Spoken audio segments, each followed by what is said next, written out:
એનો આધાર આગમ છે. આગમના આધાર ઉપર આપણને બધાને ખબર છે દેહ જુદો છે, આત્મા જુદો છે.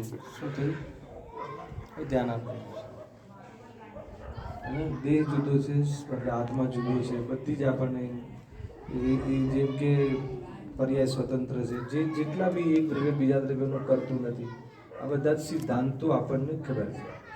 પણ એ જે ખબર છે એનો આધાર આપણને આગમ છે. અને એ બહુ સારી વાત છે કે જે બી નિર્ણય કરવાનો છે એનો આધાર તો આગમ જ હોવો જોઈએ. પણ આપણને અત્યારે આપણો આધાર આપણી અનુભૂતિ નથી, આપણી અર્થાત તો આપણો આધાર સ્વયં આપણી કોઈ પ્રયોગમાં નથી. એટલે એ મિસિંગ પોઈન્ટ છે. તો કોઈ બીને પૂછો તો બધા કહેશે કે દેહ અને આત્મા ભિન્ન છે. જે શું માને છે પછીની વાત છે. એટલે એ તો થઈ ગઈ એક પ્રકારની સ્ટડી થઈ ગઈ. હવે આપણે એને થોડુંક પ્રયોગમાં લઈએ. બહુ સરસ વિચારીએ આપણે એના માટે કે એક સિદ્ધાંત લઈએ ઉદાહરણમાં કે ભાઈ આપણને ખબર છે કે એક દ્રવ્ય બીજા દ્રવ્યનું કરતું નથી. એ સિદ્ધાંત છે. હજી ઓર એક લઈ લો કે ભાઈ કશાય જે છે એ દુઃખદાયી. આ બધા સૈદ્ધાંતિક કથન છે, રૂલ છે આ બધા, બરાબર. અને જે પણ કોઈ પર્યાય થાય છે તો ક્રમબદ્ધ થાય છે, એ બી આપણને બધી જ ખબર છે. આ બધા આપણે લેસન અહીંયા ભણ્યા, આપણે બધું જ કર્યું.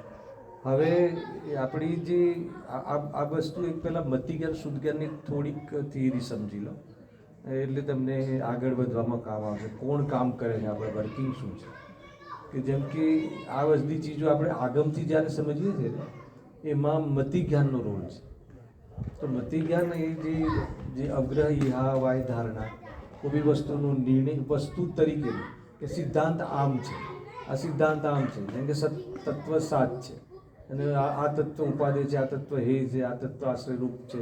એ બધી જ જે આપણે એ વસ્તુ શીખ્યા, આગમના માધ્યમથી શીખ્યા, તો અવગ્રહ ઇહા વાયને ધારણા કરી નિર્ણય કર્યો કે આમ જ છે, આ સ્વરૂપ આમ છે, એ ખબર પડી ગઈ. હવે એના પછી સેકન્ડ રોલ આવે છે શુદ્ધ જ્ઞાન. એટલે જે મતિ જ્ઞાન સ્ટડી કરે છે, મતિ જ્ઞાન બધી સ્ક્રિપ્ટ બનાવી દે છે. અને શુદ્ધ જ્ઞાન એના પર બહુ જ વિશેષ કે શુદ્ધ જ્ઞાનમાં નય પડે છે. નયનું પરિણામ શુદ્ધ જ્ઞાનમાં છે. હવે એ મન જ્ઞાન છે, જે મન જ્ઞાન દ્વારા જે બી આ હિતનો જે વિચાર કરી શકે કે આ મને આ લાગુ પડે છે, આ લાગુ નથી પડતું, આ રીતે લાગુ પડે છે, એ બધી જ વસ્તુ શુદ્ધ જ્ઞાનમાં થાય છે. હવે શુદ્ધ જ્ઞાનમાં એ શુદ્ધ જ્ઞાનમાં આ વસ્તુ જે ધારણામાં બેસે છે, મતિ જ્ઞાનની ધારણા આપણે એ વસ્તુનો નિર્ણયમાં, અને આના આધાર ઉપરથી આપણને આ કેવી રીતે આ ઉપયોગી છે, કેવી રીતે હિતકારી છે અને કેવી રીતે આ ચીજ અહિતકારી છે, એ નિર્ણયની વાત છે, એ ધારણાની વાત છે. તો આપણે એ જે બી આપણે એ બધી એ ધારણા કેવી રીતે નક્કી કરશો? આગમે તો કહી દીધું. હવે ત્યાં આ સ્ટેપ કામમાં આવે છે. આ જે 3 સ્ટેપ કીધા એમાં બીજું સ્ટેપ કામમાં આવે છે. પહેલું સ્ટેપ તો મતિ જ્ઞાન સુધી સીમિત થયું. બીજું આપણે ધારણા આપણે કેવી રીતે આપણે કોન્ફિડન્ટમાં આવવું, સ્વયં કેવી રીતે કોન્ફિડન્ટમાં આવું કે એક દ્રવ્ય બીજા દ્રવ્યનું કરતું જ નથી, કે પર્યાયના ક્રમમાં જ થાય છે, પર્યાયની જે પણ છે આગળ પાછળ થતી નથી, ક્રમબદ્ધ જ છે. જે બી આપણે સિદ્ધાંતો ભણ્યા, તો બુદ્ધિમાં જે બેસે છે ને એ મતિ જ્ઞાન છે. ત્યાં એ મતિ જ્ઞાનનું વર્કિંગ છે.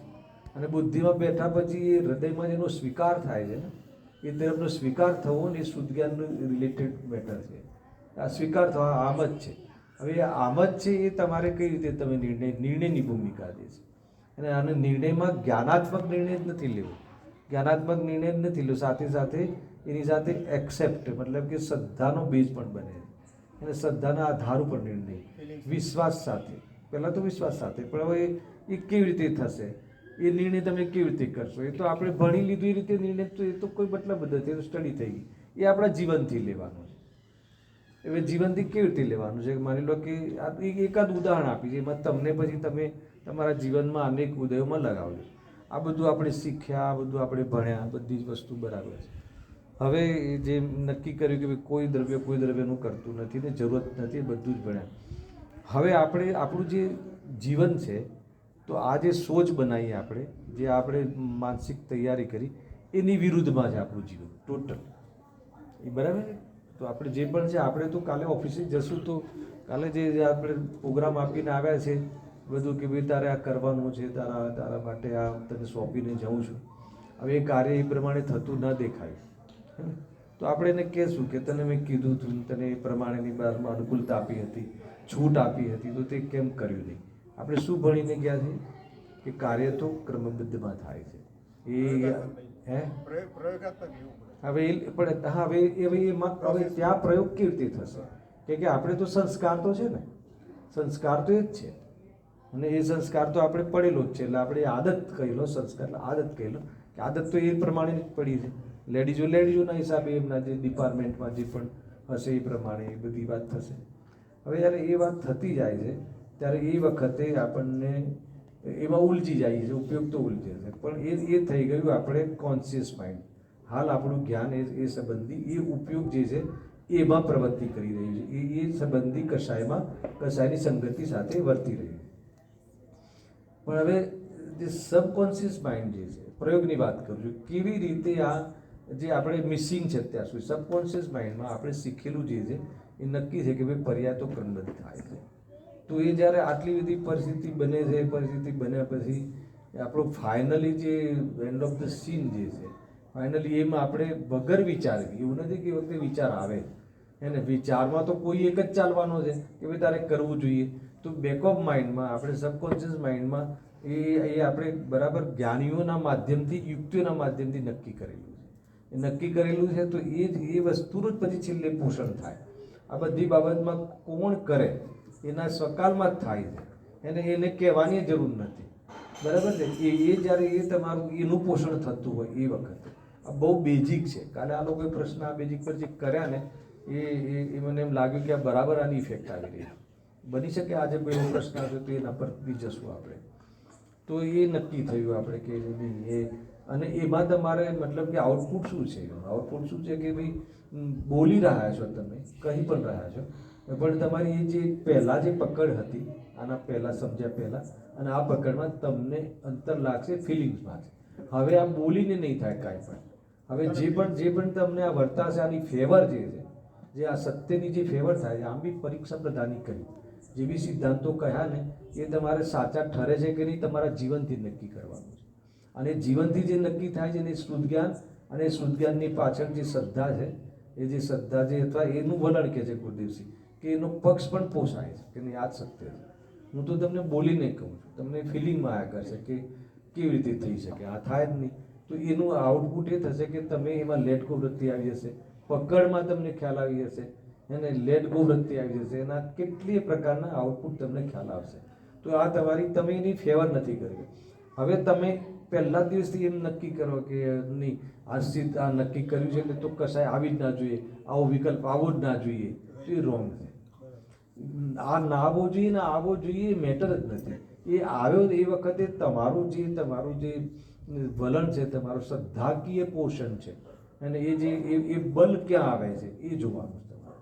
અને એનું ઓબ્ઝર્વેશન તમને ફિલિંગ્સમાં ખ્યાલ આવશે. વિચારોમાં નહીં આવે તો ડરી ના જવું, એ તમને ફિલ્ડમાં ખ્યાલ આવે કે કેવી રીતે થાય એમ.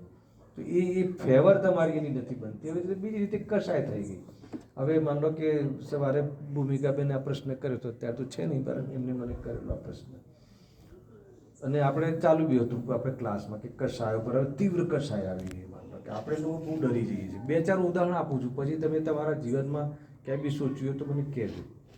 કશાય આવી, હવે આપણે આટલું બધું ભણીને જઈએ છીએ, આટલું સમજીને જઈએ છીએ, અને કોઈ ઘરે કોઈ બી પ્રસંગ બન્યો એ ટાઈપનો કે જેથી એમાં આપણે કશાય ભડકી ગઈ, એકદમ કશાય તીવ્ર આવી. બની શકે ઘરના દીકરાઓ એમ બી કે ભાઈ પપ્પા તમે તો શિબિરમાં જઈને આવ્યા, તમારા કરતાં અમે સારા નથી ગયા, તો બી બધી જ બાબતો આ બનશે, બનતું જ હોય છે, બરાબર છે. તો એ એક અલગ વિષય છે. તમે એને કહી દો કે થેન્ક્સ, તો એટલું તો વિચારે છે ને કે ભાઈ મને કશાય ના થવી જોઈએ. આ જે છે ને આ બધી જ જે તમારી થિંકિંગ છે ને એ થિંકિંગ સ્વભાવની ફેવર કરે. મારા માટે તું ચાહે છે કે ભાઈ કશાય ના થવી જોઈએ અને મને કશાય જોઈતી નથી, તો સારી વાત છે, તે મને એલર્ટ કર્યું ત્યાં એ રીતે તમારે એ પ્રમાણે આ રીતે લેવું જોઈએ. હવે ખેર એ તો શું છે છોડો. હવે તમને શું થાય છે, કશાય બહુ થઈ જાય છે તો એ તો કહેતો કે પણ આપણને બી એવું થાય છે કે આટલી બધી કશાય થઈ જાય, કશાય ભડકી જાય છે, હે ને. એવું તમને જે વખતે તમારા ફિલિંગમાં થયું કે આટલી કશાય થઈ ગઈ છે, હવે હું કહું છું કે એમાં તમને એમ થયા રાખે છે. એમાં 2 સીન બની શકે છે કે થાય એમાં શું, એક તો એ સીન બની શકે, અને એક સીન એ બની શકે છે કે આટલી કશાય થઈ જાય છે તું એમ સમ ખ્યાલ આવે. તો આ કશાય થઈ જાય છે એનો અર્થ કે તમે કશાયના ફેવરમાં નથી. તમારી જે શ્રદ્ધાવાળી જે લાઈન છે ને, જે શ્રદ્ધાવાળો જે પોર્શન છે એ જે બ્રાન્ચ છે એમ કહે છે કે નહીં કશાય તો થવી યોગ્ય નથી, તો એ પોર્શન છે ને એ તમારું કામ થઈ રહ્યું છે. હા ફેવર સાઈડ એ તમારી ફિલિંગ્સ ચાલી રહી છે. અને એક એવું સીન બની શકે કે થાય ને એમાં શું છે ગુણસ્તાનું સમજાવવા લાગે, પંડિતાઈ કરવા લાગે કે એ તો આ ગુણસ્તાન સુધી તો હોય જ છે, તો એને કશાયની ફેવર છે. તો હવે એ તમારે ડિફાઇન કરવું છે કે તમને ફેવર સામે આવે. મતલબ કે કશાય મારે કરવી નથી પણ હું કશાયને વશ થઈ જાઉં છું. એટલે કરવી નથી એટલે કરવા જેવી નથી, એનો અંદરમાં એક સ્વર છે, એનો એક અવાજ છે, શ્રદ્ધાનો એક અવાજ છે. અને શ્રદ્ધાનું મુખ કેવું હોય છે કે એ કોઈ શ્રદ્ધા જ્ઞાન પરક નથી હોતી, જેમ જ્ઞાનમાં ખબર પડે એવું નહીં, શ્રદ્ધામાં ફિલિંગ્સ હોય છે કે એ તમને એ તરફનો પક્ષ નથી બનતો, એ રીતે છે. તો એ જે થાય છે એમનામ આરાધના, પ્રસંગો કંઈ બી બને. અને હવે બીજું લઈ લો, એક લઈ લો, આનાથી ઓર બીજું વર્જન લઈ લો. કોઈ એવું સીન પણ આવી ગયું, એ સેકન્ડ સીન કહ્યું કે એમાં શું થઈ ગયું અને આ તો થઈ જાય, એમાં શું છે થઈ ગયું એમ. હવે એ જીવન માટે બી વિચારીએ આપણે કે એને એવું લાગે કે કુલ મળીને એની કશાય તરફની ફેવર મળતી હોય ને તો ત્યાં જ એનું સીન મોસમ બદલાઈ જશે. હવે માનો કે એમ વિચારે કે અરે આટલી ફેવર આવી જાય, આટલી જ કશાયની પકડ રહી છે, પેલાને કસાઈ આવી જાય અને આને કસાયની પકડ આવી જાય, હજી હું એની ફેવર કરું તો હું તમને એમ કહું છું કે ફેવર કરે છે એ વાત એને દોષ લાગ્યો તો બતાવો કે એનો શ્રદ્ધાનો જે પક્ષ છે એ એની ફેવરમાં છે કે નથી. આપણે ડરી કેમ જઈએ છીએ? હું તમે આ તરફની એક સાઈડ જુઓ ને તો આ જે અભ્યાસરૂપ વિજ્ઞાન છે કે આ મિસિંગ હતું. આપણે સીધી જ બસ એક જ કંઈ થતું જ નથી, આપણે તો આ બસ સાંભળ્યું છે પણ કંઈ એવું તો થતું જ નથી. પણ આ તમારા જીવનમાં હર ઉદયોના પ્રસંગમાં, હર તમારા જીવનના પ્રસંગમાં એ થયું. હજુ બી માન લો કે તમે અહીંયા ભણ્યા કે છ દ્રવ્ય છે, વિશ્વમાં ક્યાંય બી જઈએ તો છ દ્રવ્ય સિવાય બીજું કશું હોતું જ નથી. આ બધી વાત છે. અને ક્યાં સુખ બહારમાં છે જ નહીં, કોઈ બધી આકુરતાઓ છે, આ બધું તમે ભણ્યું અહીંયા. વિદ્વાનોએ અલગ અલગ જગ્યાએ ગુરુદેવસિંહના આધાર ઉપર અથવા આચાર્યોના આધાર ઉપર એ પ્રમાણ કરીને તમને કહ્યું, આપણને બધાને કીધું. હવે આપણે ઘરે દીકરાઓ કીધું કે ચલો પપ્પા આપણે ફરવા જઈએ, તમે બી આવો આ વખતે, તો આપણને એવું નથી કે નહીં જઈએ, ન પણ જઈએ. પણ માનો આપણે એ સીન લઈએ કે તમે જવાનો પ્રસંગ થયો, સાંભળજો બહુ મોટી વાત છે. હવે ત્યાં તમે જે બી સીન બતાવ્યા, જે બી આ પોઈન્ટ છે, ફલાણા પોઈન્ટ છે, સનસેટ પોઈન્ટ, સનરાઈઝ પોઈન્ટ, જે બી ત્યાં એ લોકો જે હોય ત્યારે તો શું છે મને ખ્યાલ નથી, પહેલાં આવું બધું હતું થોડું. હવે લઈ ગયા બરાબર, બધું બતાવ્યું, જે સિનેરી બતાવી, જે બધું બતાવ્યું આપણે. હવે ત્યાં આપણને એમ ફીલ થાય છે કે અહીંયા તો કોઈ છે ને કોઈ આમ સુખ મળે, કોઈ આનંદ મળે એ વસ્તુ તો છે નહીં. અહીંયા તો એ જ વસ્તુઓ છે છદ્રવેશીએ જે ભણેલા છે ને, તો ત્યાં તમારી ફિલિંગ્સમાં એમ લાગે કે અહીંયા મારું કોઈ પ્રયોજન નથી સદાતું. દીકરો લઈ આવ્યો છે, એના રાગને વશ થઈને હું આવ્યો છું, બધું જ વાત બરાબર, પણ હવે એવું કંઈ મારું પ્રયોજન સદાતું નથી કે અહીંયા કોઈ આકુલતા મટવાના કોઈ કારણો અહીંયા વિદ્યમાન નથી. તો તમને જીવનની અંદર જેટલા બી પ્રસંગો બનશે, જે બનશે, એ જે સિદ્ધાંતમાં કહ્યા છે એ સિદ્ધાંતની વાત તમને સાચી ઠરતી લાગે કે આ જ સત્ય છે, એ સિદ્ધાંતની સત્યતા ઉપર તમારી ફેવર આવે. મતલબ એ સાચું છે તો કેમ સાચું છે એ પરીક્ષા. જેમ કે કહ્યું, જે પણ કોઈક સિદ્ધાંત કહ્યો તો આમ છે તો એવું એમ કેમ છે, એની સિદ્ધિ જો તમે હર સમય કરતા રહો છો અને આ રીતે પક્ષના કોઈ બી આમાં બોજો નથી, આમાં કોઈ આખો દિવસ વિચાર કરવાનું નથી હોતું. એ તો આ એકવાર આ કોઈ જગ્યાએ ચર્ચા થઈ દીપકભાઈ, તો કોઈ કીધું કે આ તો આખો દિવસ પ્રોપગેન્ડા થઈ જશે, આખો વિચારવાનું નથી.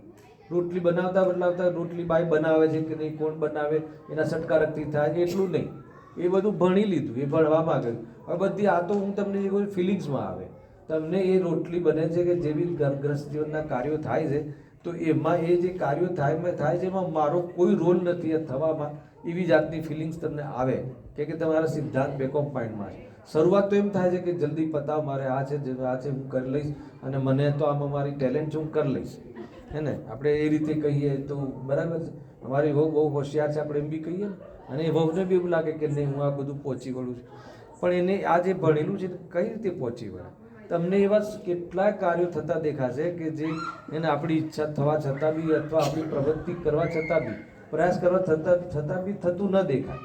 તો થતું ન દેખાય ત્યારે તો એક્સેપ્ટ થાય છે, પણ જ્યારે થતું દેખાય ત્યારે બી એક્સેપ્ટ નહીં થાય કે નહીં આ એ જે તમારી ફેવર જે છે એ અકર્તાપણાની એ સંબંધી કરતા બુદ્ધિ ડાઉન થાય તો એ પ્રમાણે જે એ સમજી લો કે તમે સિદ્ધાંતોની ફેવરમાં છો, તમે વસ્તુ સ્વરૂપની ફેવરમાં છો. તમે એમ સમજી લો કે તમે સ્વભાવની જે દ્રષ્ટિ કરવાની છે ને તો સ્વભાવની ફેવરમાં છો. તો આ એક આખો કાર્યક્રમ જે છે ને આ તમારો એક પ્રકારથી અભ્યાસરૂપ વિજ્ઞાન છે ને એનો ડ્રાફ્ટ તમારા જીવનમાં હોવો જોઈએ.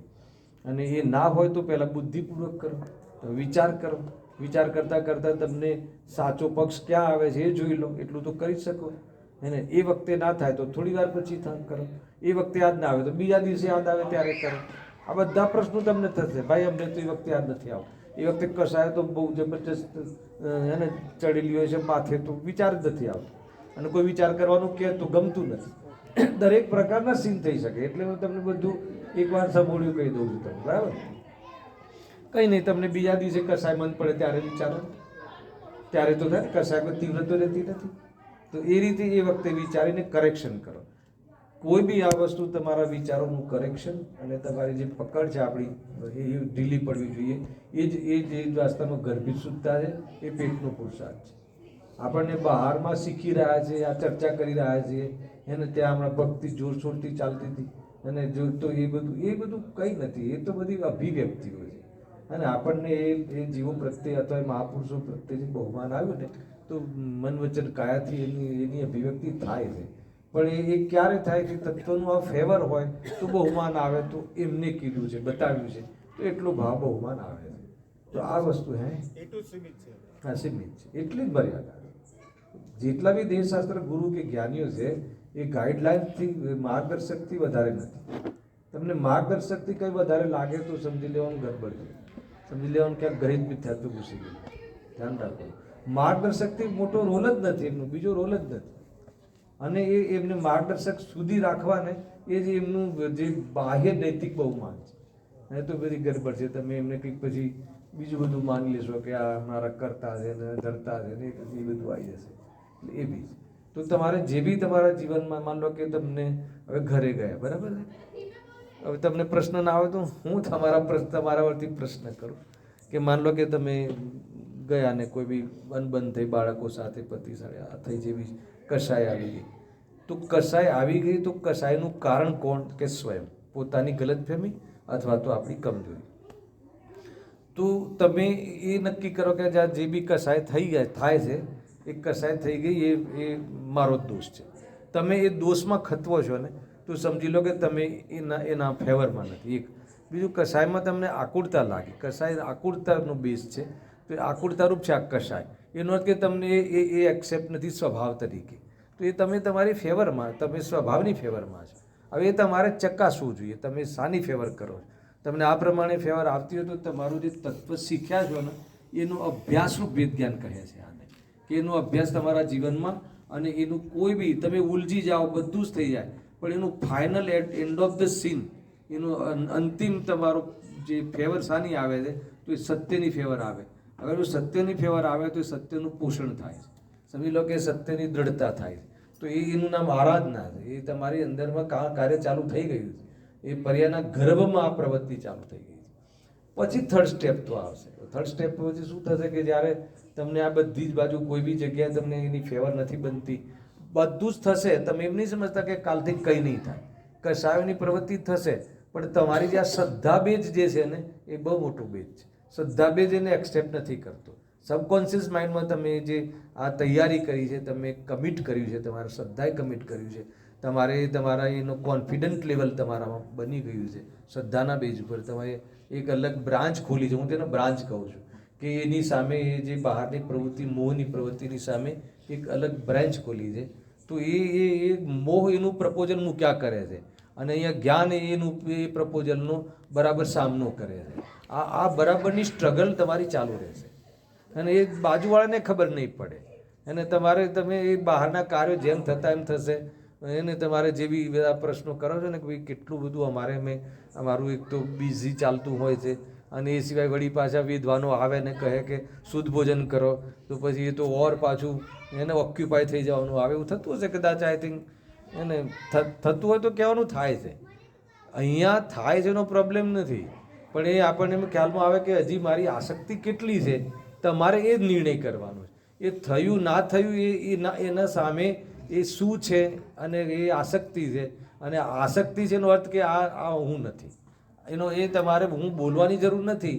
એ તમે આસક્તિ છે એવો નિર્ણય કર્યો ને તો એનો અર્થ કે તમે તમારામાં એ મેળવીને અનુભવ નથી કરી રહ્યા, એ આસક્તિના ખાતામાં નાખ્યું. તમે એને દોષ તરીકે જુદો રાખ્યો, તમે એ પરિણામને દોષ તરીકે જુદો રાખ્યો. એક એ જેમ કહ્યું ને આ બાજુ આપણે સમજાઈ રહ્યા હતા, એક એવું સીન છે કે ભાઈ આવું તો થાય જ ને, આવું તો થાય ને, આ તો પોસિબલ જ છે ને. તો કે એવું થાય છે એટલે તો ચર્ચા કરીએ છીએ, પણ એ થાય છે એ શું છે? શોભા છે? એ થાય છે એ કોઈ આપણું કર્તવ્ય છે? એ રીતે તમે એને અલગથી તમે તારવી લેશો તો પછી તમારું અભ્યાસરૂપ વેદજ્ઞાનમાં કોઈ બી પ્રસંગ બનશે.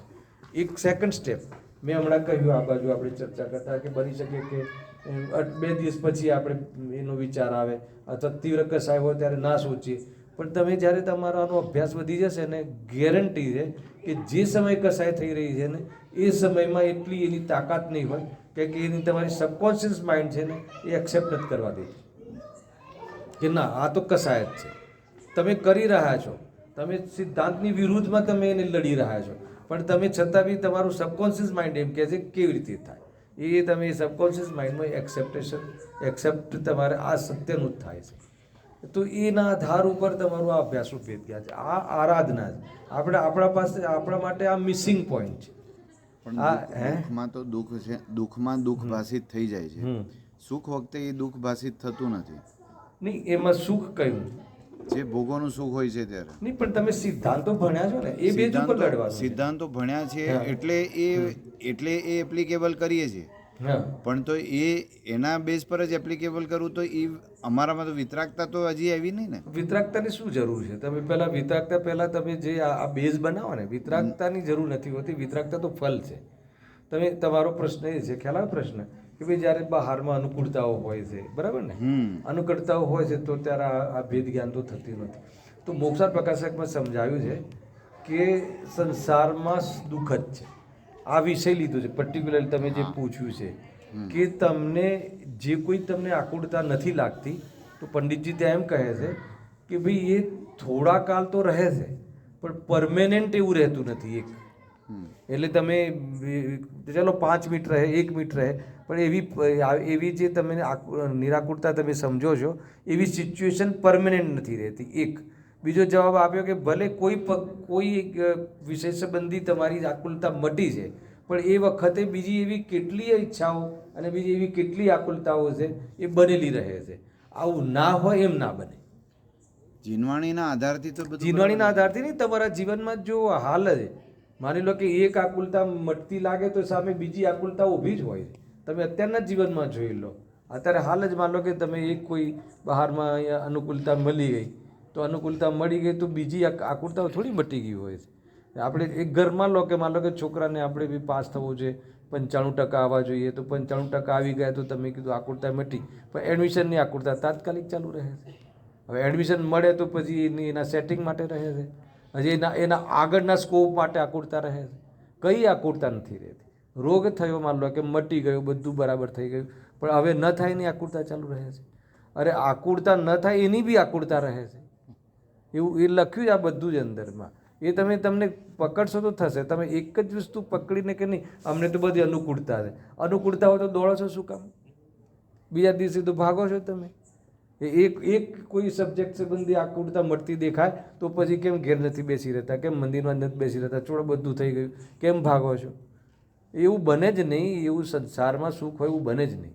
તમને કોઈ સુખાભાસ કોઈ સબ્જેક્ટમાં ચાલે તો બીજા કેટલાય વિષયમાં આકુળતા થાય. એટલે મને એમ લાગે છે કે એ તો પ્રૂવ કરવાની જરૂર જ નથી. તમારો પહેલાં બી આ પ્રશ્ન હતો, પણ એ તો જરૂર જ નથી. આકુળતા તો છે હે ને. હવે અત્યારે માન લો કે અહીંયા સારું લાગે છે, બરાબર છે, તો કોઈક નથી સમજણ પડતી એની આકુળતા છે, કોઈને સમજણ પડી ગઈ પણ થતું નથી એની આકુળતા છે. તમારી જેમ આકુળતા ચાલુ રહી છે. કોઈને થઈ જાય પછી એમ લાગે કે આ થઈ ગયું એ તો કાયમી ટકશે કે નહીં એની આકુળતા છે, અને થઈ ગયા પછી એમ લાગે, સમજણ પડી ગયા પછી કે આ બરાબર સમજ્યો છું કે નહીં એની આકુળતા લાગે છે. પછી આ સમજ્યો છું એ સ્વચ્છંદતાના પક્ષમાં છે કે ખરેખર શ્રદ્ધાના પક્ષમાં છે એ ખબર નથી પડતી, એની આકુળતા છે. એક સમય બી આકુળતા વગરનું જીવન તો બતાવો તમે. એવું પોસિબલ જ નથી. હે હા એવું બને જ નહીં, એવું બને જ નહીં કે ના બને એમ. અરે અહીંયા માન લો કે હવે આ હું આમ બેઠો, આ આમ કર્યું, હવે મને આમ પહેલાં કમ્ફર્ટ લાગ્યું, હવે એમ લાગે કે નહીં વજન લાગે છે હાથમાં, તો આમ આમ કર્યું, તો એ આકુળતા થાય. આ સંબંધી આકુળતા છે કે નહીં? તમે આ બધી જે બહારની ચેષ્ટાઓ બદલો છો એને તો એ શું છે, હમણાં લાગ્યું કે નહીં યાર આ એકદમ હવે બરાબર કમ્ફર્ટેબલ છે, બરાબર સાંભળીશું, 2 મિનિટ 2 સેકન્ડ પછી હવે આમ કરશો, તો એ શું છે? એને એ સળંગ રહેતી જ નથી. અગર એ પરિસ્થિતિ કાયમી રહે તો તું પછી પ્રયાસ કરતો જ નહીં, તો સુખી છે જા, એમ કીધું પંડિતજીએ ત્યાં. પણ એવું બનતું નથી. અને એ કદાચ એ કોઈ સંબંધી આકુળતા મળતી દેખાય, માનો કે કોઈને એમ લાગે કે મોટા મોટા જે અરબપતિઓ છે કે જે એકદમ એને જેને કોઈ મતલબ કે તેલના કૂવા છે કે જે બી જોઈ લો, તો તમે એના ઘર જે તમે એમ લાગે કે અમને બહુ અનુકૂળતા હોય, એનું મળો ને એકવાર વિઝિટ કરો, માઇક લઈને પૂછો કે તમને આકુળતા છે કે નહીં, પૂછો એ તમને એટલી લિસ્ટ બતાવી દેશે એમ. તમને આકુળતા છે કે નહીં? મને શું કામ પૂછ્યું? મને બી સમજાવવાની આકુળતા તો છે નહીં, પણ તમારા આકુળતા સમયે બીજો પક્ષ ઉભો છે ને તમારો. એ તો જીવન છે. પણ હું તો અમે એને તમે એ માનીએ છીએ. બતાવો. અર્પિતનો પ્રશ્ન છે, રોજ પૂછે છે ક્યાં તમને આકુળતા છે કે નહીં, ક્યાં તમને આકુળતા છે કે નહીં? તો હું આ આકુળતા છે, સમજો હું જે જવાબ આપું કે આ આકુળતા છે. આકુળતાને આકુળતા માનીએ ને, પણ આ આકુળતા છે. આકુળતા છે એનો અર્થ કે આ મારી વસ્તુ નથી. એ વાળો જે પક્ષ છે ને એ બરાબર આપણો એ વ્યવસ્થિત કોન્ટેક્ટમાં છું હું, એના કોન્ટેક્ટમાં રહેવું જરૂરી છે.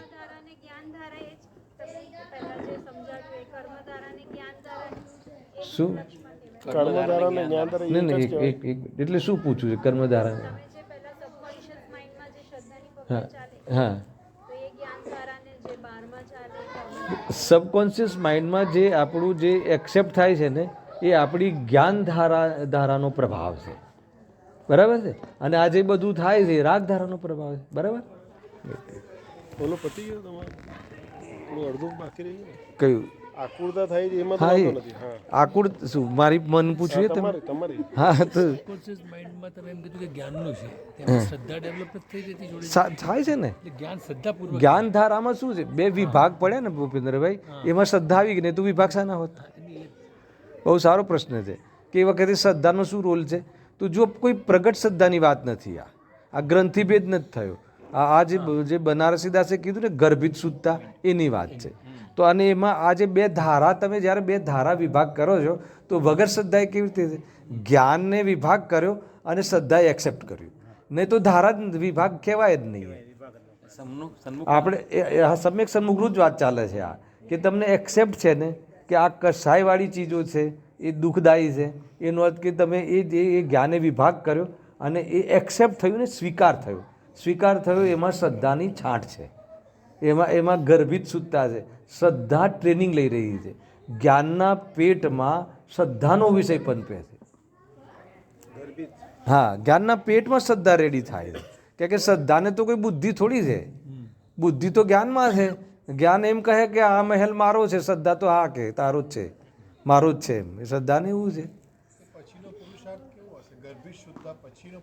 એ કન્ટિન્યુટી ચાલુ રહેશે. હા, એ વાત છે, એના પર આવી જ રહ્યા હતા આપણે ત્રીજું સ્ટેપ. પહેલાં આટલું ક્લિયર થઈ રહ્યું છે કે આમાં કોઈને હજુ તમારા પ્રશ્નો થતા હોય તો પૂછ, તમે પ્રયોગ કરજો. હજુ આપણે કાલે છીએ, બસમાં છીએ, તમે અને છીએ જ બોરીવલ્લીમાં, આ લોકો ડેલી બધા વર્કશોપ ચાલુ જ છે દરેકનું, અને પ્રશ્નો આવતા જાય છે અને હવે ડેપ્થથી આવતા જાય છે.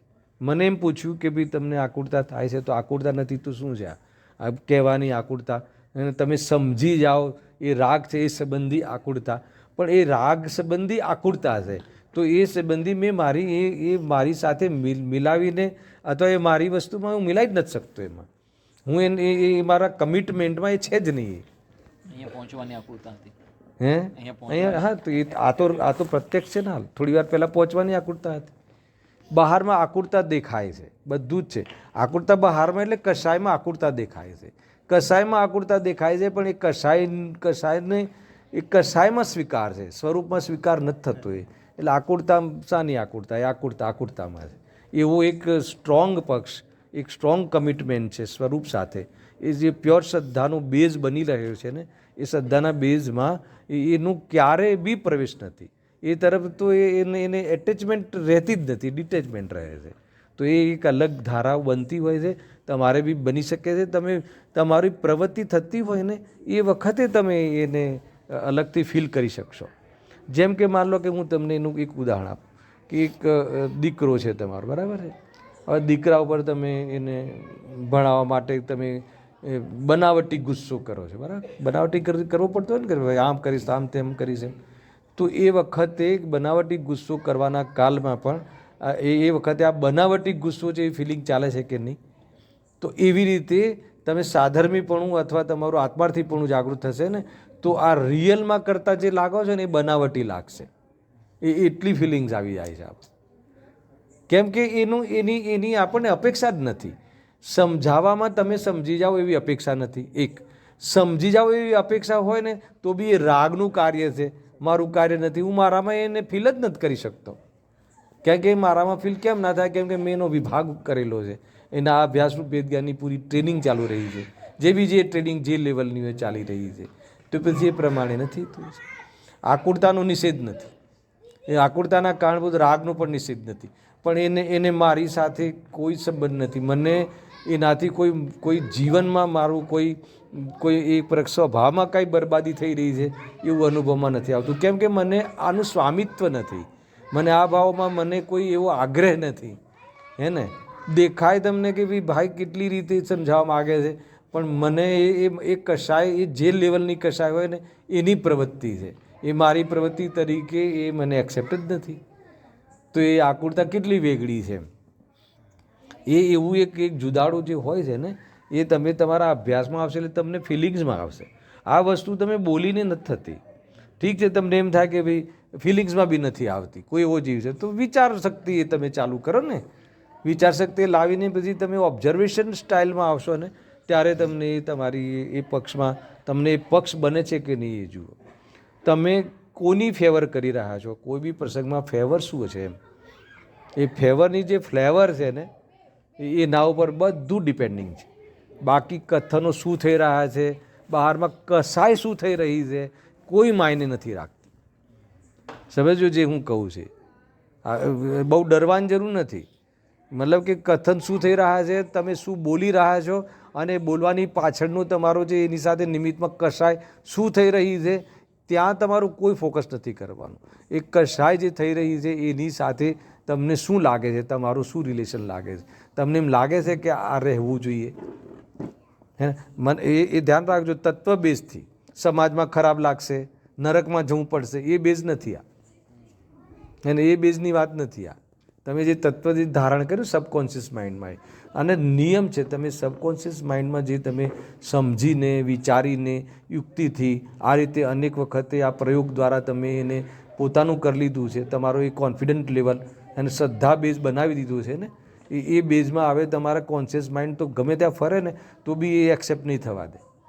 એને ભલે 5, 10, 15 મિનિટ ચાલે પણ તમારું ફાઇનલ રિઝલ્ટ એ આવશે કે આમાં પડવા જેવું નથી એમ. એના ઠીક છે, ઠીક છે, પ્રોબ્લેમ. સામેવાળા ઉપર આપણને દ્વેષ થઈ જાય. હા, તો એ તત્વ પણ આપણે અપ્લાય કરીએ મગર એ દ્વેષ છે ને હજી જતો નથી, તો શું કરવું? દ્વેષને શું કામ કાઢવો છે? ખબર નહીં. તમે દ્વેષની સાથે તમારે રિલેશન નથી એ તમે પહેલાં નક્કી કરો. અને આ મને એકવાર કોચીનું મારી સસુરાલ થાય તો પહેલાં જતો ને ત્યારે મને આ રીતની પહેલાં ત્યાં ટીમ બનતી. પછી બપોરે બહેનો આવી જાય ઘરે કે ભાઈ બધું બરાબર છે પણ કે તમે બધું કહો બરાબર, કસાય તો મટતી જ નથી. તો બધું કસાય કેમ મટવી જોઈએ? કસાય મટવાનો ક્રમ ખબર છે તમને? 10મા ગુણસ્થાન સુધી આ બુદ્ધિપૂર્વકની કસાય રહે છે. પહેલાં કસાય બુદ્ધિ મટવી જોઈએ. હું જ્યાંથી તમને સમજાવું છે કસાય બુદ્ધિ મટાડો. દ્વેષ આવી ગયો સામેવાળાનાથી, આવી ગયો તમારા પત્નીને અનબન થઈને આવી ગયો, જે રીતે આવી ગયો, પણ દ્વેષ તમને રૂચે છે? દ્વેષ ગળે લગાવવા જેવો છે? એ સંબંધી તમારું મંતવ્ય બતાવો મને. તમારે એ સંબંધી તમારું શું માનવું થાય છે? માનવું શું થાય છે? કસાય સંબંધી તમે ક્યાં ઊભા છો કે નહીં એ કરવા જેવું તો લાગતું જ નથી. આકુળતા છે એનો અર્થ કે એના અભાવરૂપ જે વિતરાક થવું એ જ વાસ્તવમાં ઉપાધિ છે. તો એની ફિલિંગ્સમાં કહું છું. તમે મને સમજાવી દો, મને કન્વિન્સ કરી દો, એની કોઈ વેલ્યુ જ નથી. તમારી ફિલિંગ્સ એ ચાલતી હોય ને, તમે રિયલ ફિલિંગ્સનો અર્થ ખબર છે? એ રિયલાઇઝેશન, ફિલિંગ્સનો અર્થ એ છે મને તમારે જવાબ આપવો હોય ને તો એમાં રિયલાઇઝેશનની જરૂર નથી, એમાં વિદ્વતાની જરૂર છે. હું તમને એટલે મેં બહુ દિવસથી કહું છું, હંમેશા કહું છું કે હું જેટલી બી તમારી જોડે ચર્ચા કરું છું ને એ વિદ્વાનની ઓરથી નથી કરતો, રિયલાઇઝેશનની ઓરથી કરું છું. કે હું મારા જીવનમાં હું આરાધક છું, હે ને. આપણે બધા સાધક જીવો છીએ, એને સાધક હોવું અને થોડું સમજાવવાનું પરિણામ આવવું એની સાથે છે. તો રિયલાઇઝેશન જે કરવું છે તમને કહું છું તો એ પ્રમાણે છે. અને તમને ખ્યાલમાં બી આવશે આગમ સંગત છે, અને એવું નથી કે આગમ બહારની વાત છે, કે આગમના દ્વારા ટ્રેનિંગ લીધા પછી આપણા પર એપ્રોચેબલ કર્યું, એપ્રોચેબલ કર્યા પછી આપણને ખ્યાલ આવે છે કે આમાં મારે કોઈને કોઈ ક્રેડિટ થોડી લેવી છે કે મને કોઈ મારા પત્ની તરફ દ્વેષ થઈ ગયો એના નિમિત્તમાં, તો એ દ્વેષમાં મને રૂચતું નથી કે આ દ્વેષમાં તો મારી શાંતિ ખરાબ થાય છે. હું શાંતિપ્રિય જીવું છું, હું ફિલિંગ કરું તો મારે મારી વાઈફને કોઈ ક્રેડિટ જોઈએ છે કે હું દ્વેષમાં આમ વિચારું છું, એમ નહીં. મને રિયલાઇઝેશનના આધાર પર છે તો સમજી લેવાનું કે તમારો પક્ષ બની રહ્યો છે. આ બધી જે આજુબાજુની જે ટર્મ્સ છે ને, કન્ડિશન્સ છે ને, એ ધ્યાનમાં રાખજો તમે. નહીં તો એમ નહીં કે જવાબ આપવામાં અને રિયલાઇઝેશનની થોડી જરૂર છે, એ કરી લીધું અને મારે શું કામ કોઈને બતાવવાની જરૂર છે. મને ખ્યાલ આવે છે કે આ દ્વેષમાં ઊભા રહેવા જેવું નથી, આકુળતા રહે છે. આ નાથી એમના જવાબમાં એમ આપણે આપીએ કે એના ટાઈમમાં આવવાનું આવી ગઈ, હા એનું હું નથી માનતો એમ. નહીં, એ આવવાના સમયમાં આવી ગઈ એ બધું બંધારણ છે, પણ એ આવી ગઈ એની સાથે મારું શું રોલ છે એ તો પહેલાં સમજી લો. એટેચમેન્ટ નથી એટલે હું કંઈ એનું કરતા નથી એમ. નહીં, એવું નથી. પહેલાં તો એ સ્વરૂપ અને તમારું પહેલાં સ્વરૂપ ભેદ નક્કી કરી લો. બંનેના સ્વરૂપ નથી, એ હું નથી એ પહેલાંમાં આવો. પછી કેમ થાય છે તો એના સ્વકાલમાં થાય છે, એનું જોર આવશે, હે ને. એ બધું એક સાથે આવશે. પણ તમે માની લો કે સૌથી પહેલાં બહુ સારા પ્રશ્નો છે તમારા, પણ એના પહેલાં સ્વરૂપ ભેદ છે કે નહીં? એ જેમ કે રાગ છે એ તો વાસ્તવમાં સમસ્યાકારી છે અને એ સંબંધી સમજણ સમાધાનકારી છે. તો એના ડિફાઇન થવું જોઈએ કે નહીં? એ ડિફાઇન થાય તો એમાં ગર્ભિત છે. એક વાત ધ્યાન રાખજો, આપ જેટલી બી ચર્ચા કરી રહ્યા છે અને તમને ડિફાઇન થઈ જાય એ બી ક્રમબદ્ધમાં હશે. એ ક્રમબદ્ધનો કોઈ બી સિદ્ધાંત ખંડિત કરીને આ વાત નથી. માન લો હું તમને કહું કે ભાઈ તમે આજથી તમે આ વાત કરો અને જલ્દી તમે આ ડિફાઇન કરો અને જલ્દીથી તમે પક્ષ બનાવો, તમારી બ્રાન્ચ ખોલો, તો એ ક્રમબદ્ધ પર્યાયની વિરુદ્ધમાં નથી આ વાત. ખ્યાલ આવ્યો? એને કન્સિડર કરીને જ છે. એ તો એમાં એમ કે ભાઈ તમારી એ સમજવાનો ક્રમ પાકી ગયો છે, વાત ખતમ, હે ને. એ રીતે છે. પણ તમે તમારો પુરુષાર્થ ક્યાં છે એ તો તમારી હવે બુદ્ધિ માન લો કોઈ પર્યાય ફેરવાની બુદ્ધિ ચાલતી હોય તો પછી એ ક્રમબદ્ધવાળો દવા એને કામમાં આવશે, હેલા. એ સિદ્ધાંત એને કામમાં આવશે. અત્યારે કષાય અને સ્વભાવ એ બંને વચ્ચે એને સ્વભાવની પસંદગી પર એની પસંદગી ઉતારે છે કે કષાય પર એની પસંદગી ઉતારે છે, એ બહુ માયને રાખે છે. અને એના માટે ફિલિંગ્સથી ખબર પડશે. બોલવામાં તો બધા જવાબ આપે, ભાઈ કષાયની કોઈ થોડી ફેવર કરે, કષાયની થોડી કોઈ પસંદ છે, એ તો બધા કહી દેશે. પણ તમને ફિલિંગ્સમાં કોણ પસંદ છે એ નક્કી કરો તમે. સમજમાં આવે છે? તો એના ઉપર આધાર. આવવો જોઈએ કે ના આવવો જોઈએ, કે હજુ કેમ છે ને એ બધું કેમ આવે છે ને શું છે. અરે આવે છે એનાથી તમને કોઈ તકલીફ નથી. એ આવે છે એની દુનિયામાં માન લો કે હવે ઈરાનમાં યુદ્ધ ચાલે છે, શું તકલીફ છે, હે ને. ખ્યાલ આવે? માન લો કે તમારી 50 માળનું બિલ્ડિંગ છે, તમારો 50મા માળ પર ફ્લેટ છે, 49મા માળ પર આગ લાગી છે, તમને શું પ્રોબ્લેમ છે, હે ને. અને કે કશાયની તમારી સાથે એટલું જુદાળું છે, એની ફિલિંગ્સ છે ને, તમને બહુ શાંતિ પાવશે, તમને માર્ગ દેખાડશે. અને એમાં ભગવાન આત્મા દેખવાના સ્કોપ છે. એ તો ભગવાન આત્મા એટલે વિતરાગ થવાના સ્કોપ છે. આખી રેન્જ અહીંયાથી જશે. પેલું સમાધાન થયું મારું? તમારા પૂરું જ નથી થતું. શું નથી થતું? કે આકુરતા તમે અલગ, પણ એ તમે જે હા ફિલિંગ તમે અલગ રાખી ને કે આકુરતા હું નથી, હા એ પક્ષ જે છે હા એ સ્ટ્રોંગ થતો જાય છે ને ધીમે ધીમે. સ્ટ્રોંગ શું? એ પક્ષ જ એ રીતે છે, સ્વભાવના જ પક્ષમાં ચાલી રહ્યા છે. તો પછી આકુરતા તો જો જે વસ્તુ જેવી છે ને, રાગમાં આકુરતા થાય છે, મને કોઈ પ્રોબ્લેમ નથી, રાગમાં થાય છે. બસ ખ્યાલ આવે કે નહીં? મને પ્રોબ્લેમ તો ત્યારે થાય કે એને કે મારા કોઈ સ્વભાવમાં કોઈ હવે એને એટલું પરાયાપન કરી નાખ્યું, હા, એ વધે ઘટે તો પ્રોબ્લેમ શું છે? કઈ વધે ઘટે કે ન રહે, કઈ ના આવી ગયું ને જ્ઞાનમાં જ્ઞેય માત્ર. તો જ્ઞાનના સમ્યક દર્શન કે સ્વચ્છંદતા શું ફરક પડે છે એવું? હા સાહેબ સમ્યક દર્શન થઈ ગયું, સ્વચ્છંદા થઈ ગઈ. મારો તો બે વિષય નથી, આપણા તો બંને વિષય નથી. તમે સ્વભાવમાં પ્રેમ કરો, સમ્યક દર્શનનો પ્રેમ નહીં કરો. સ્વચ્છંદાનો ભય નહીં, સમ્યક દર્શનનો પ્રેમ નહીં. ખ્યાલ આવે કે નહીં? સ્વભાવનો પ્રેમ હોય છે, અને સ્વભાવના પ્રેમને સમ્યક દર્શન કહે છે તો કહેવા દો. ખ્યાલ આવે કે નહીં? અથવા એ સમ્યક દર્શન અથવા સમ્યક સન્મુખ કહે છે તો કહેવા દો. મને જ સ્વભાવ તરફનું વલણ છે, બસ મને એ તરફનું ખૂટું છોડવા હું તૈયાર નથી. એમ તમે ક્યાંયથી બી પૂછો, કોઈ બી રીતે કહો, તો એ સંબંધી એ રીતે તમારી દરેકની આ પ્રમાણેની વૃત્તિ થઈ જાય છે. અને એના માટે તો આટલું ભેદ જ્ઞાન કરાવીએ છીએ. હું તો એ ટોનથી લઈ રહ્યો છું, નહીં તો એને એવું નથી તું નહીં તો બીજી રીતે તમને સાદી રીતે આમ છે ને તેમ છે ને એ બધું હવે બહુ થઈ ગયું એ રીતે છે. તમારે છે? હા, બોલો બોલો. આખો દિવસ આપણે સુખ બુદ્ધિ પાછળ કેમ દોડતા હોય? હા હા, આ વસ્તુ કરશો તો, અને એના જ પાછળ આપણું લક્ષ્ય. તો એ તો અજ્ઞાન છે ને, એને મટાડવા માટે તું છે. અચ્છા, ભોગવવામાં સુખ તો લાગે જ છે, આ સુખ લાગે છે પણ સુખ છે, આકુરતા મટે છે, આ ટાઈમ પૂરતું તો સુખ છે. એ આભાસ છે. અગર જો સુખ હોત તો પછી બી લાગવું જોઈતું હતું. પણ એ એક બે કલાક સારું તો લાગે છે. જે સારું લાગે છે ને, એ સારું લાગે છે ભોગોમાંથી નથી આવતું. એ તમારી એ સંબંધી તીવ્રતા હતી ને કસાયની, એ તમારી ડાઉન થઈ. ખ્યાલ આવ્યો કે નહીં? કસાયનો અંશ ડાઉન થયો, એની આકુરતા ઓછી થઈ છે. તમને એમ લાગે છે કે ભોગોથી થઈ છે. પ્રશ્ન ખ્યાલ આવ્યો બેન? એમનો પ્રશ્ન ખ્યાલ આવ્યો? બુદ્ધિ પાછળ જ બે તમારા પર સોલ્યુશન લઉં છું. તમે એમ કે ભાઈ સુખ બુદ્ધિ કેમ, શોખ અલગ અલગ હોય. વિષયમાં છોડ દો ને, વિષય વસ્તુ છોડી દો.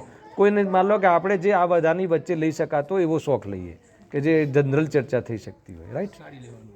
જો સાડી લેવાનું મેં જોયું છે બધા જ્યારે વાઈફની વારી આવે ને ત્યારે હસબન્ડ વાઈફના બિહાફમાં ક્વેશ્ચન પૂછે છે, અને જ્યારે હસબન્ડની વારી આવે ને ત્યારે વાઈફ હસબન્ડના બિહાફમાં ક્વેશ્ચન પૂછે છે. નહીં, અમે તો એમના બિહાફમાં જ પૂછ્યું. હા, નહીં પણ એવું મનોવિજ્ઞાન એવું છે એમ, એની વખત એવું ફીલ થાય છે.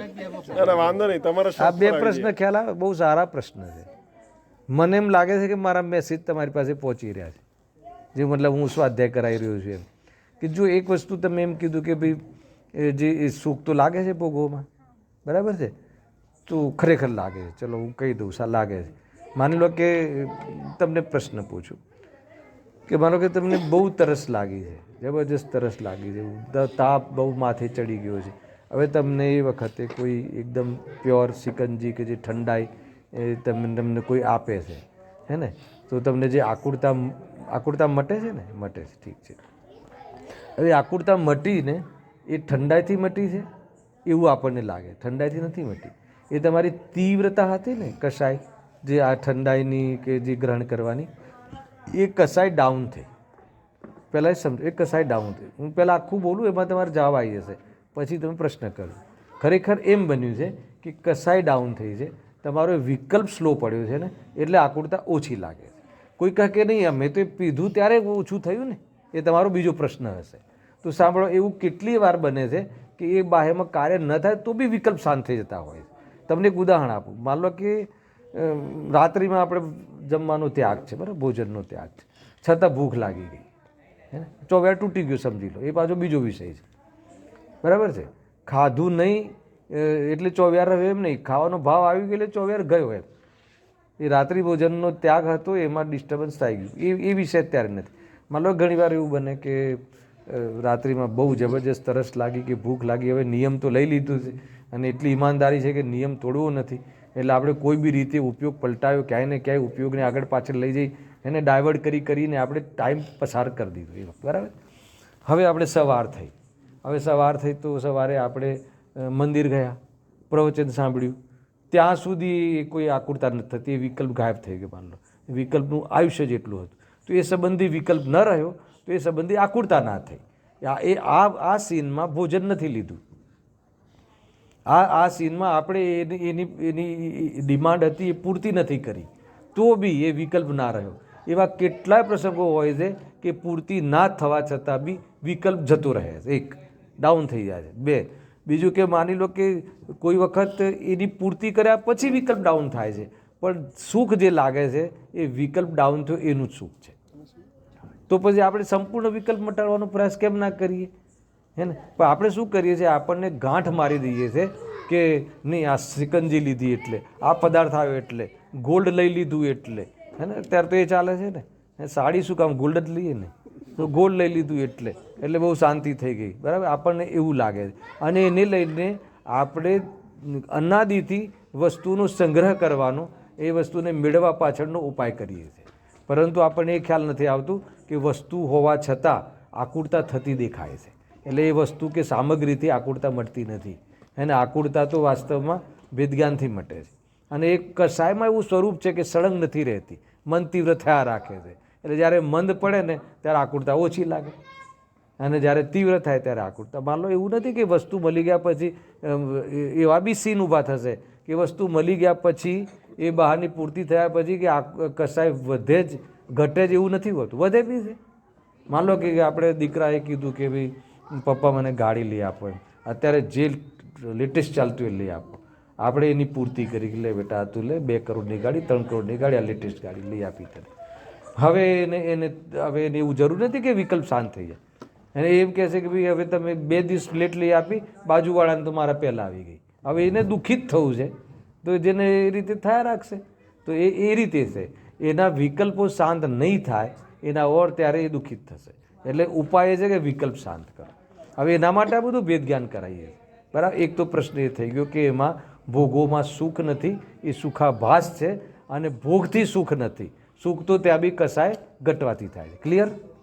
હવે તમે એમ કહો કે અમને આમાં સુખ બુદ્ધિ તમે હંમેશા બધી જગ્યાએ જ્યાં છે, અને એ તો પાવર છે. આજે આ બધા જે સવારે બેગ લઈને અપ ટુ ડેટ ગમે એટલા થાકેલા હોય તો બી સવારે જશે ને, રવિવારે મોડા પહોંચીશું આપણે, તો બી સોમવારે એકદમ ફૂલ પાવરફુલ રીતે ઓફિસે પહોંચી જશે.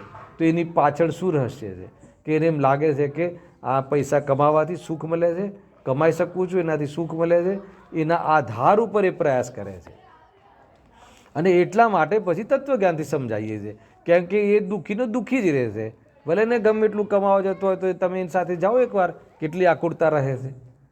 તો એવા કયા સાંસારિક કાર્યો છે કે જેમાં તમને આકુળતા ના લાગતી હોય? એ ટેમ્પરરી કોઈ ફેસ આવે આકુળતા ઘટવાનું, એ ડ્યુ ટુ ધીસ કે તમારી એ વખતે કસાય મંદ પડે છે એટલે આકુળતા ઓછી લાગે છે.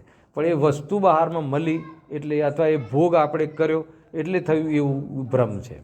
આવું સમજવું, અને આ બધું સમજવામાં તમારે આપણે સ્વાધ્યાય કરીએ છીએ. અને સમજી ગયા પછી, હવે આ જે ચર્ચા ચાલી રહી છે ને આજની, એ આ સમજી ગયા પછીની છે. આ સમજી ગયા પછી જ્યારે આવે આવા પરિણામ ત્યારે એની ફેવર ના આવે, અને એ ફેવર કોની આવે? સિદ્ધાંતની આવે. એનું નામ અભ્યાસનું ભેદ જ્ઞાન. ક્લિયર? આ છે આખું મેટર. બરાબર વિરંગભાઈ? એટલા માટે પૂછ્યું કે બહુ ટાઈમથી મને કહેતા બી હોય છે કે બધા પ્રશ્નો બહુ છે, બધા પ્રશ્નો બહુ. તમે પૂછતા રહો મને. અનુભૂતિ સંબંધી કોઈ બી રિલેટેડ હોય ને, અમે એવું નથી કે અહીંયા તમે ત્યાં પણ મારા ઘરે આવી શકો છો, મારું ઘર ખુલ્લું હોય, બધા આવે જ છે. અનુભૂતિ સિવાય કરીને મેં તો પ્રશ્ન જ વધારે પૂછ્યા છે, પણ ડ્યુ ટુ જવાબ આ સિદ્ધાંતથી આવે. અચ્છા સોરી, બટ ફોર જવાબ સિદ્ધાંતથી આવે.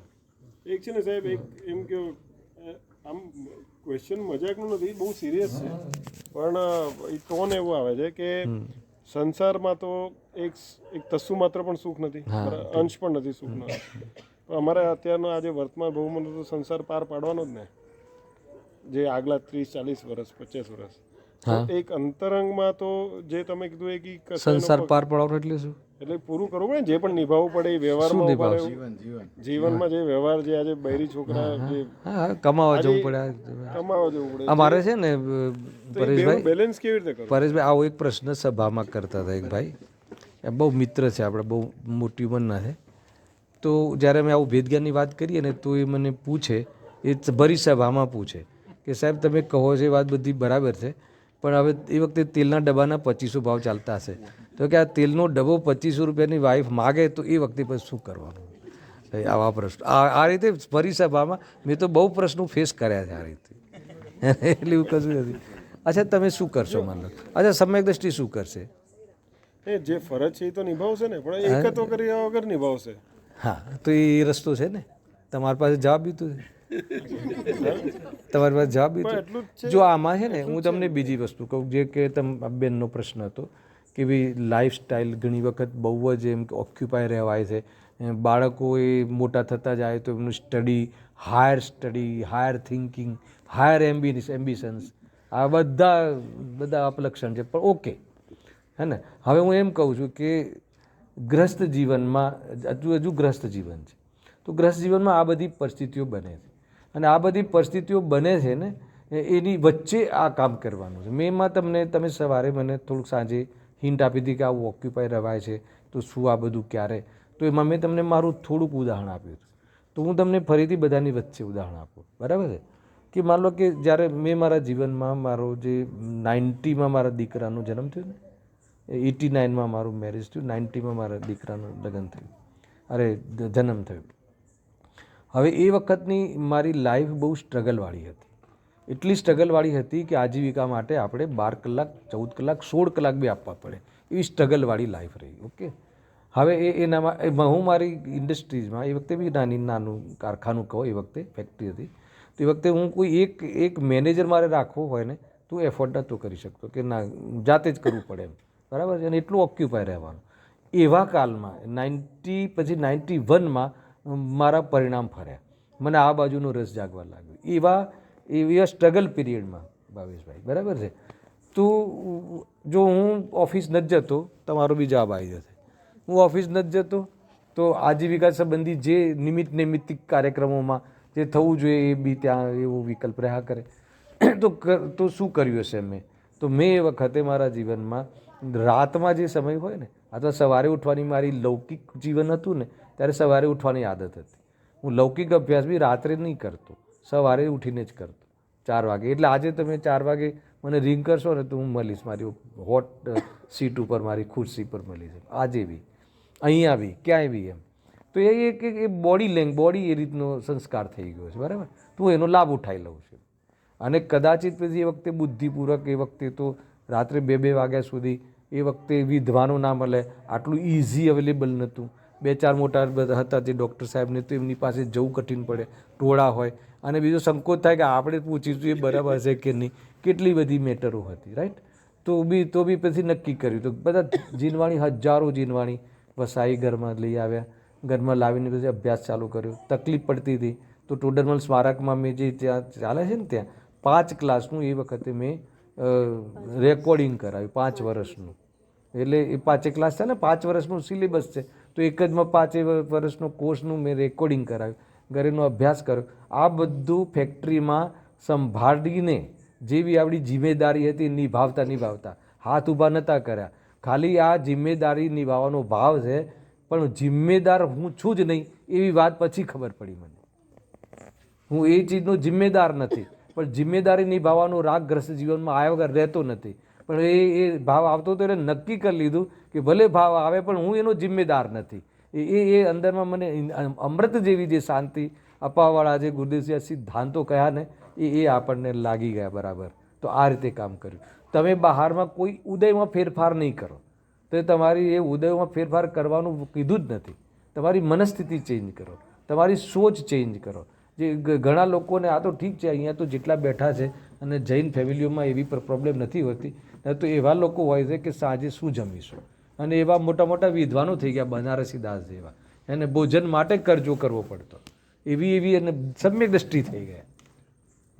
એવી તમે એની લાઈફસ્ટાઈલ વાંચો તમે, તો એવી પરિસ્થિતિમાં બી કંઈ નડતું નથી, અને એને આની સાથે સંબંધ જ નથી. અને એમાં જે હવે બીજી વાત કે બહારમાં જે બી તમારો રોલ છે, પત્નીનો છે, માતાનો છે, પિતાનો છે, પુત્રનો છે, તો એનાથી એના હાથ ઊંચા કરી દેવા, કે એનાથી ભાગી જવાનું જૈન શાસન નથી શીખવાડતું, બરાબર, જરાય નથી શીખવાડતું. જૈન શાસન તો એમ કહે છે કે માન લો કે તમારો એક ભાઈ બહુ વીક હોય અને તમે માન લો કે 5 કરોડનું દાન કરો છો ને, તો એ ઠીક નથી. એ દાન એ કરવાનો મતલબ જ નથી. પહેલાં તમારા ભાઈની જે આજીવિકા નથી, એના ઘરમાં તકલીફ છે, એ તમારે જોવાની ફરજ છે. માન લો કે તમારા સાસુ બીમાર છે, સાંભળ, કંઈ નડતું નથી, સાસુ બીમાર છે અને તમે હટ કરીને નહીં, મારે તો સ્વાધ્યાય, હું ભાગી જઈશ, આમ કરીશ, તેમ કરીશ, એ ઠીક નથી. એને એ સાસુની સેવા કરવી જરૂરી છે એ સમયમાં હોય તો. અને સેવા કરી શકતો નથી એનો નિર્ણય એ વખતે કરવાનો હોય. પતિ મંદિરમાં જઈને ઉલટું શીખીને આવે અને તમે અહીંયા આરાધના કરતા હોય છે. આ રીતે છે, કોઈ એવું ઉલટું શીખવાડ્યું નથી. હા, તમને રાગ તૂટી ગયો તો રોકાવાના નથી. રાગ તૂટી ગયો તો જંગલની દિશા ખુલી તો કોઈ રોકાવાનું નથી. તો પછી એ જ સાસુ તમારા ચરણમાં નમસ્કાર કરશે. જે બી એ વખતે જે વ્યવહાર થતો હોય એને હારિકા હોય તો નમસ્તુ કહો નહીં, ઈચ્છામી કે જે બી કહો, વંદામી કહો, તો એ જે બહારના વ્યવહારો ચાલશે. અને તમને રોકાવાથી બી નહીં રોકાય, કારણ કે કસાય રહી નથી. પણ જ્યારે કસાય હોય છે તો જે નૈતિકતા જે છે ને એ નૈતિકતાની વિરુદ્ધમાં કામ નથી કર્યું. બીજું કે સૌથી પહેલાં આપણને ગુરુદેવસિંહ શીખવાડ્યું છે કે પહેલાં સાસુ પહેલાં તું જો કે ભગવાન છે, સ્વરૂપે ભગવાન છે. વર્તમાન પર્યાયમાં તકલીફો છે પણ તો એમાં ભગવાન બનવાની તાકાત છે. પહેલાં ભગવાન જોઈ લો અને પછી માતાનો વ્યવહાર કેટલો સુંદર થાય છે તમે જોઈ લેજો. અને આ તમારે કરવું બહુ જરૂરી છે. એટલું બેલેન્સથી ચાલે છે ને. કોઈ એવું નથી શીખવાડતું કે માતાને બીમાર પડી રહેવા દે ને તું મંદિરમાં સ્વાધ્યાય કરવા જા ને એવી સ્વચ્છતા, એવી ખોટી આગ્રહ કે એવી જાતિની હઠ એ જૈન માર્ગને સ્વીકાર નથી. ખ્યાલ આવ્યો ને? આ પણ છે એક વિઝન. પેલું વિઝન, પેલી જે પ્રક્રિયા તમને કહી એમાં તો આ બધું નડતું જ નથી. હે ને? સેવા કરવાનો ભાવ આવ્યો, સેવા કરતાં કરતાં તમને થોડી આકુરતા બી થઈ ગઈ, કસાય બી થઈ ગઈ. તો પેલું તો છે જ ને, આપણે કહ્યું ઓલું સ્ટાન્ડર્ડ કે આ કસાય છે, હું નથી. તો એ તો કેટલું જોરદાર છે. હવે આ બધું એક સાથે હલાવ્યું કે નહીં? બરાબર ભાઈ? બોલો આમાં ક્યાં તકલીફ છે? મને તો ઓફિસમાં એમ કીધું આરામ કરતા પહેલા વિચાર લેવું હતું. હે ઓફિસ નવી કરી ત્યારે તમે કીધું આરામ કરતા પહેલા વિચાર લેવું હતું. એ કેટલીક વાર છે ને, જેમ કે ભગવાનમાં આવીને ત્યાં ઓલો ભીલ આવ્યો ને તો એને એમ ના કીધું કે તું આત્માને જો, એને કીધું કાગડાનું માંસ છોડ દે. એટલે દરેકને કોઈ સમય અલગ અલગ પ્રકારનો સલાહ આપવી પડતી હોય. નહીં વાંધો નહીં. હા એ હવે મને ખ્યાલ હોય ને, હવે તમારે ચોથી ઓફિસની જરૂર નથી. હે ને? તો પછી કહી દીધું હશે ભાઈ. બહુ સારું થયું. હા ખરેખર તો પછી ઉપયોગ બગાડવાની જરૂર નથી. બરાબર. અલગ અલગ હોય ને પછી એને તો જો અધ્યાત્મનો ઉપદેશ છે ને બધા માટે કોમન છે. હા એ તો પહેલાં શીખવાડી દીધું છે. અને બાહ્ય આચરણમાં અલગ અલગ છે. માન લો કે જેને કોઈને આજીવિકાની તકલીફ છે તું એને એમ ના કહી શકું કે ભાઈ તું ઘરે બેસી જા કાં તો ડિપેન્ડન્ટ થઈ જા. જૈન શાસન ઓબ્લાઇઝ થવાનું નથી કહેતું. જૈન શાસન કહે છે કે 8મી પ્રતિમા સુધી સંસ્થાઓ પર નિર્ભર ના રહેવું જોઈએ. અને એ દોષ છે. પોતે આજીવિકા રળવી જોઈએ. જે તમારી રાગની કાર્યસીમા છે ને ઉદય સુધી હોવી જોઈએ અને જ્ઞાનની કાર્યસીમા ભેદ જ્ઞાન સુધી હોવી જોઈએ. આ કન્સેપ્ટ છે. અને આજુબાજુ નહીં જોવાનું.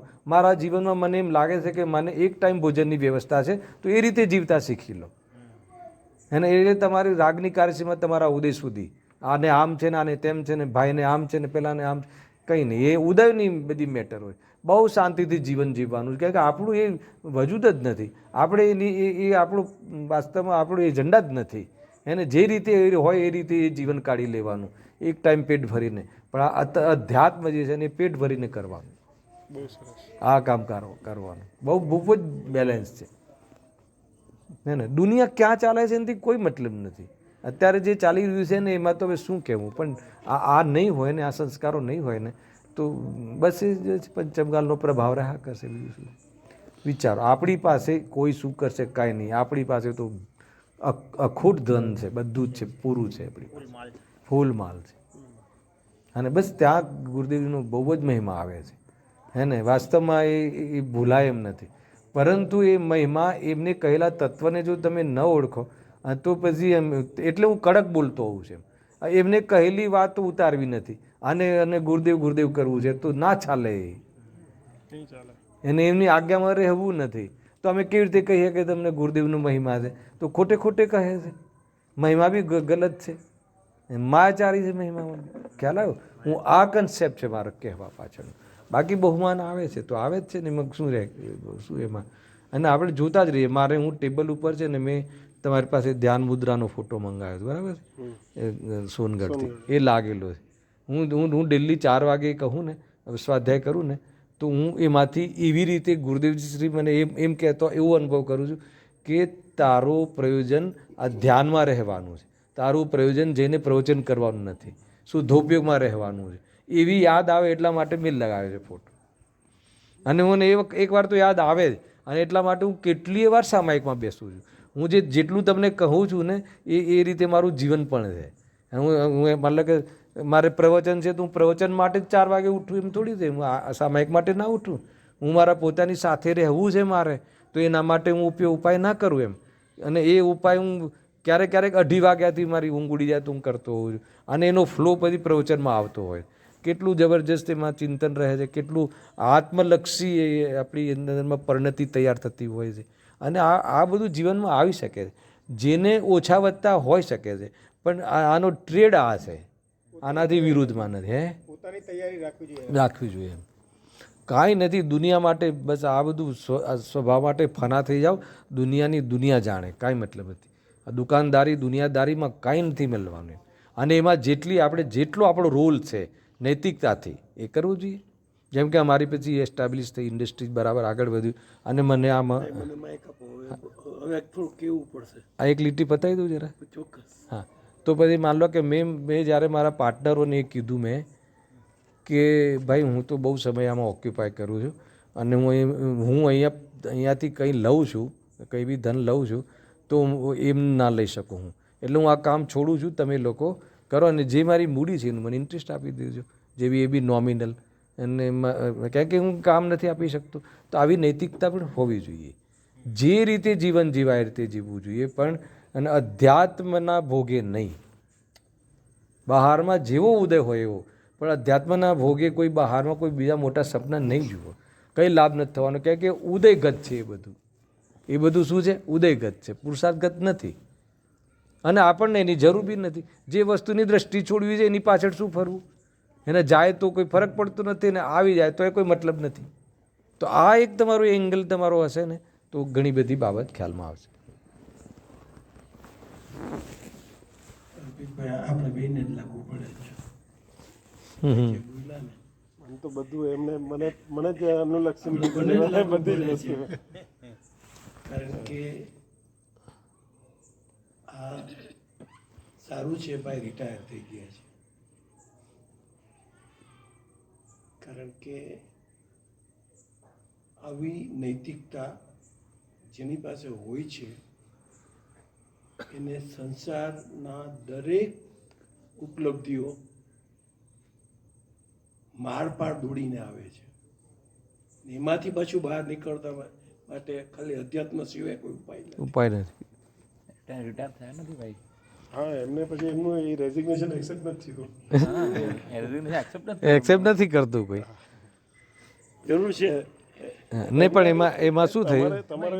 તમારી પર્સનાલિટી એવી છે ને કે તમને કોઈ છોડશે જ નહીં. ના અમે ઇન્ડસ્ટ્રીઝમાં ના કોઈ નહીં. એટલે એમાં શું થયું, અમારા જે ભાઈ છે મોટા અને મારા જે જીજાજી બધા સાથ બેન બી આવેલી છે, તો એ લોકો કહે કે તમને કોણ કહે છે આવવાનું, અને તમારે સાથે રહેવાનું છે ને તમારે ઓલું કામ કરવાનું છે. તો એ પ્રમાણે બી અનુકૂળતાઓ છે. અને ખેર એ બહુ નડતું બી નથી. જે હોય જે પ્રમાણે હોય, આપણને હવે જીવતા આવડે છે. એ બધાની વચ્ચે કેવી રીતે જીવવું એ શીખી લો.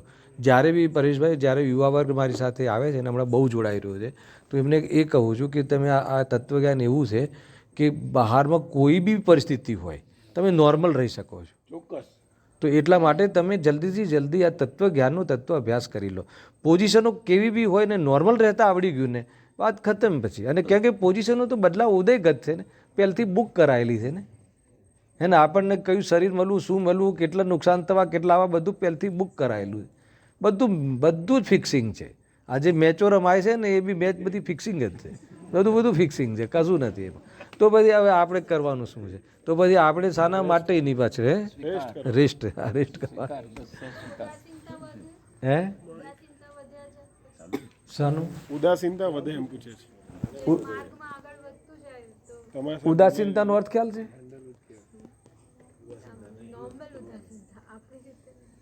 ને ઉદાસીનતાનો મૂળ અર્થ શું છે કે દાસત્વ ના રહે કોઈ બી ચીજનું. ઉચ્ચ આસન પર બિરાજમાન થાય ઉપયોગ, એટલે એ ઉદાસીનતા રહે.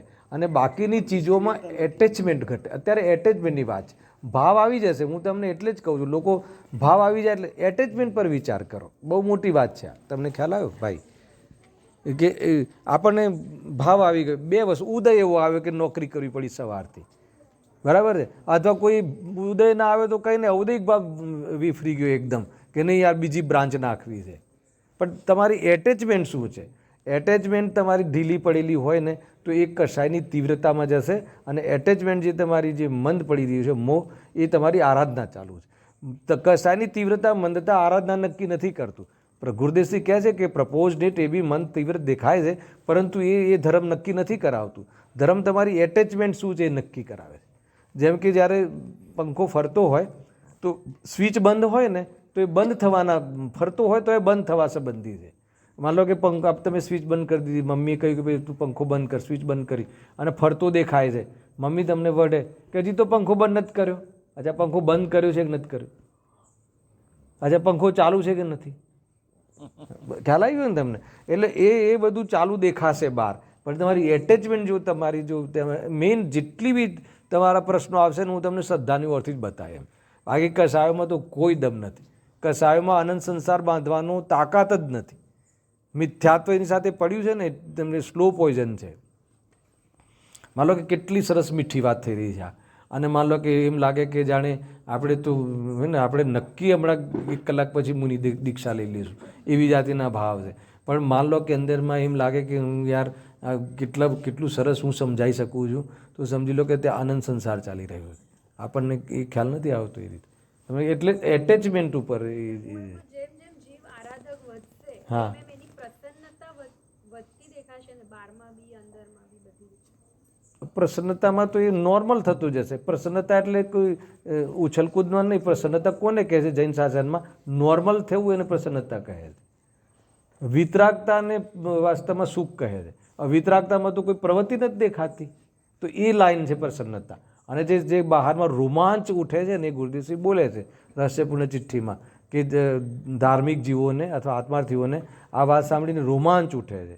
એ જો રોમાંચ ઉઠે છે ને એ વાસ્તવમાં એ પ્રસન્નતા અતિન્દ્રિય સુખવાળી નથી. એ તો રોમાંચ ઉઠે છે કે ભાઈ પ્રસન્ન થઈ જાય છે એ રીતે. હા, વેગ આવી જાય છે, પ્રસન્નતા થઈ જાય છે. તો સાહેબ એટલું રાખો. હા 10:30 થઈ ગયા. હા, કોઈ વાંધો અમારે તો 4 વાગે નથી ઉઠાતું. અમને તો તમારા પુરુષાર્થની ઈર્ષ્યા આવે છે. તમારે આજે આપણે કાલે